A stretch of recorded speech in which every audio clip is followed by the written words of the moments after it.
Hello guys, how are you?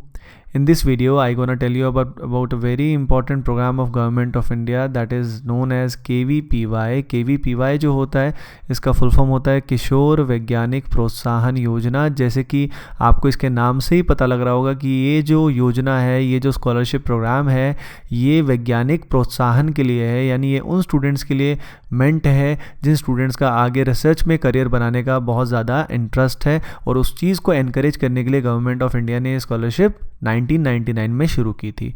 आइए सबसे पहले इसके बारे में कुछ बातें जान लेते हैं। सबसे पहली बात, it is a national program of fellowship in basic sciences. इसके बेसिस पे जो इस एग्ज़ाम को क्लियर करता है उसको ये स्कॉलरशिप मिलती है, और स्कॉलरशिप तभी उसको मिलती है, ये बात आप ध्यान रखिए, जो वो बेसिक साइंसेज में यानी रिसर्च करियर को परस्यू करता है। बेसिक साइंसेज का मतलब है फिजिक्स में, केमिस्ट्री में, मैथ्स में वो क्या कर रहा है, बीएससी कर रहा है, बी स्टार्ट कर रहा है, B math, integrated MSc courses. इन सब कोर्सेज में के लिए ही अगर वो ऐसे कोर्सेज परस्यू करता है तभी उसको ये फेलोशिप मिलेगी।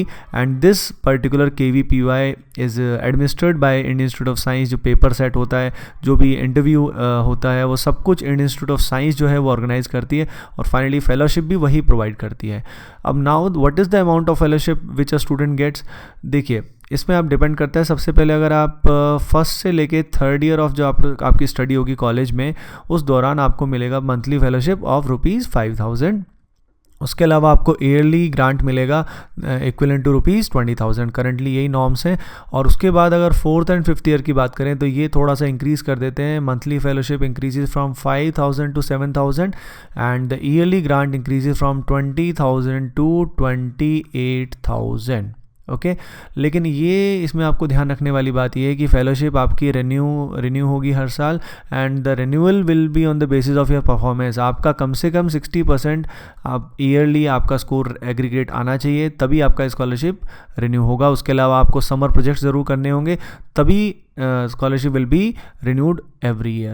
Now the point is which students are eligible for this particular KVPY।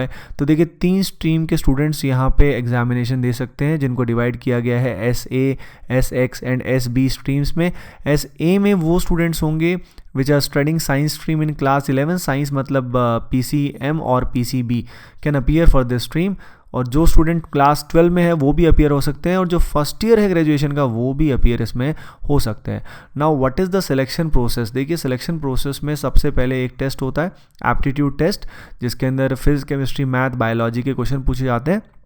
जो स्टूडेंट उसमें शॉर्टलिस्ट होते हैं उनका इंटरव्यू प्रोसेस होता है, और ये टेस्ट ऑनलाइन भी होता है, ऑफलाइन भी होता है, हिंदी में भी होता है और इंग्लिश में भी हो सकता है, जो भी आप चूज़ करेंगे। इसके लिए आपको KVPI की जो ऑफिशियल वेबसाइट है उस पर आपको रजिस्टर करना होता है, और इसके जो फॉर्म्स निकलते हैं in general second week of July में इसके फॉर्म्स निकलते हैं, जिसमें पेपर होता है। एक ही पेपर इसके अंदर होता है। पेपर इज़ ऑफ 3 आवर्स का पेपर होता है, और 3 आवर्स के पेपर में 100 मार्क्स का ओवरऑल पेपर होता है, जिसमें 2 पार्ट्स होते हैं। हर एक पार्ट में 4 सेक्शन होते हैं। Each part has 4 section and 25% negative mark होती है। लेकिन फॉर एग्जांपल अगर 1 मार्क का क्वेश्चन है तो 1 मार्क में नेगेटिव मार्किंग क्या हो जाएगी, 0.25 -0.25। या क्वेश्चन अगर 2 मार्क्स का होगा तो नेगेटिव मार्किंग क्या हो जाएगी, 0.5। एक और इसमें KVPI में बहुत इंपॉर्टेंट बात यह है कि जो इसको क्लियर करते हैं उन स्टूडेंट्स का direct admission Indian institute of science में हो सकता है। उसके अलावा जो रिसर्च इंस्टीट्यूट है IISER, उनमें भी उसमें स्टूडेंट्स का डायरेक्ट एडमिशन हो सकता है। तो ये भी एक बहुत बड़ा एडवांटेज है। तो जो स्टूडेंट रिसर्च में परस्यू करना चाहते हैं अपना करियर, उनके लिए बहुत ही गोल्डन अपॉर्चुनिटी होती है। उसके अलावा जो स्टूडेंट KVPY क्लियर करते हैं, ये एक बहुत बड़ी रेपुटेशन की बात भी होती है, क्योंकि बहुत ही कम स्टूडेंट्स इसमें एक्चुअली सेलेक्ट होते हैं।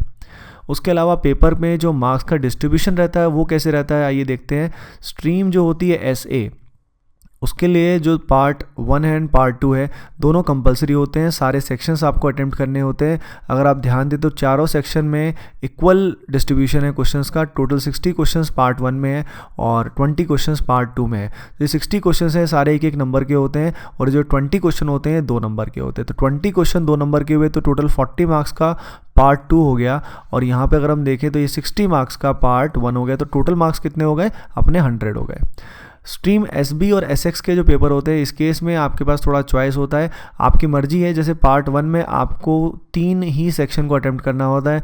ये जैसे फॉर एग्जांपल आप पीसीएम कर सकते हैं, पीसीबी कर सकते हैं, 3 को ही अटेम्प्ट करना होता है। और पार्ट 2 में आपको किन्हीं 2 को ही अटेम्प्ट करना होता है, ये ज़रूरी है। अब हर क्वेश्चन आपका अगेन जैसे 1-1 मार्क्स का होगा, तो 60 मार्क्स का ये हो गया, और ये जो 20 क्वेश्चन है ये 2-2 नंबर के हुए, यानी टोटल कितना हुआ 40 मार्क्स। तो टोटल पेपर 100 मार्क्स का हुआ। ओवरऑल अगर कट ऑफ की बात करें तो देखिए इसमें 2 कट ऑफ्स आते हैं। एक तो शुरुआत में कट ऑफ आता है जो रिटर्न का कट ऑफ आता है। लास्ट ईयर का जो कट ऑफ था जनरल कैटेगरी में वो था 50 marks for SA, 57 for SX and SB के लिए 48 मार्क्स था। और एससी एसटी पीडब्ल्यूडी के लिए कट ऑफ जो था वो 40, 40 एंड 34 था इन दी स्ट्रीम्स रिस्पेक्टिवली। एंड ओवरऑल जो कट ऑफ होता है उसके अंदर जो वेटेज होती है वो 75% मार्क्स होती है एप्टीट्यूड टेस्ट की, और 25% वेटेज होती है इंटरव्यू की। So guys overall you have seen that what is KVPY, उसका एलिजिबिलिटी क्या होता है। उसके अलावा जो स्टूडेंट ऐसे स्ट्रीम में होते हैं यानी जो अभी 11th क्लास में, उनके 10th में कम से कम 80% स्कोर ज़रूर होना चाहिए एग्रीगेट में, मैंने PCM नहीं बोला, एग्रीगेट में 80% उनका होना चाहिए।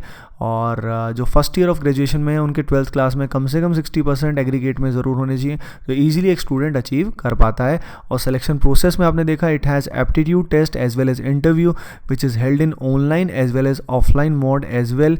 पेपर के 2 पार्ट होते हैं, जिसमें अगर ऐसे स्ट्रीम की हम बात करें तो सारे सेक्शंस कंपलसरी होते हैं, लेकिन एसबी में पार्ट 1 में आप किन्हीं 3 सेक्शंस को अटेम्प्ट कर सकते हैं, और पार्ट 2 में आप 2 सेक्शंस को ही अटेम्प्ट कर सकते हैं। और ओवरऑल कट ऑफ जो होता है it depends on the aptitude test and interview as well. So many of the important links for the KVPY exam are given in the video description, so please guys check that out and I wish you all the best for your bright future. Okay guys, bye bye and take care.